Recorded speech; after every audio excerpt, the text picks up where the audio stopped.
Welcome to Jayanthi's kitchen. ನಾನಿವತ್ತು ಹುರುಳಿಕಾಯಿಯಿಂದ ಚಟ್ನಿ ಮಾಡ್ತಾಯಿದ್ದೀನಿ. ಹೇಗೆ ಮಾಡೋದು ಅಂತ ನೋಡೋಣ. ರವೆ ಹಚ್ಕೊಂಡು ಒಂದು ಪಾತ್ರೆ ಇಟ್ಕೊಂಡು 2 ಟೇಬಲ್ ಸ್ಪೂನಷ್ಟು ಎಣ್ಣೆ ಸೇರಿಸ್ಕೊತಾ ಇದ್ದೀನಿ. ಎಣ್ಣೆ ಕಾದ್ಮೇಲೆ ಒಂದು 4-5 ಎಸಳು ಬೆಳ್ಳುಳ್ಳಿ ಸೇರಿಸ್ಕೊತಾ ಇದ್ದೀನಿ. ಒಂದು ಅರ್ಧ ಈರುಳ್ಳಿ ಸೇರಿಸ್ಕೊತಾ ಇದ್ದೀನಿ. ಒಂದು 5ರಿಂದ 6 ಹಸಿಮೆಣಸಿನ್ಕಾಯಿ ಮತ್ತು 2 ಹಿಡಿಯಷ್ಟು ಹುರುಳಿಕಾಯಿ ತೊಗೊಂಡಿದ್ದೀನಿ. ಇದನ್ನು ನೀಟಾಗಿ ಬಿಡಿಸಿ ತೊಳೆದು ಸೇರಿಸ್ಕೊತಾ ಇದ್ದೀನಿ. ಇದನ್ನೆಲ್ಲ ಒಂದು ಸ್ವಲ್ಪ ಫ್ರೈ ಮಾಡ್ಕೋಬೇಕು. ಇದೊಂದು ಸ್ವಲ್ಪ ಫ್ರೈ ಆಗ್ತಾ ಇದ್ದಾಗೆ ಒಂದು ಅರ್ಧ ಕಪ್ಪಷ್ಟು ಕಾಯಿ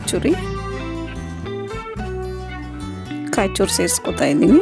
ಇದನ್ನು ನೀಟಾಗಿ ಫ್ರೈ ಮಾಡ್ಕೊಬೇಕು. ಒಂದು ಸ್ವಲ್ಪ ಕೊತ್ತಂಬರಿ ಸೊಪ್ಪು,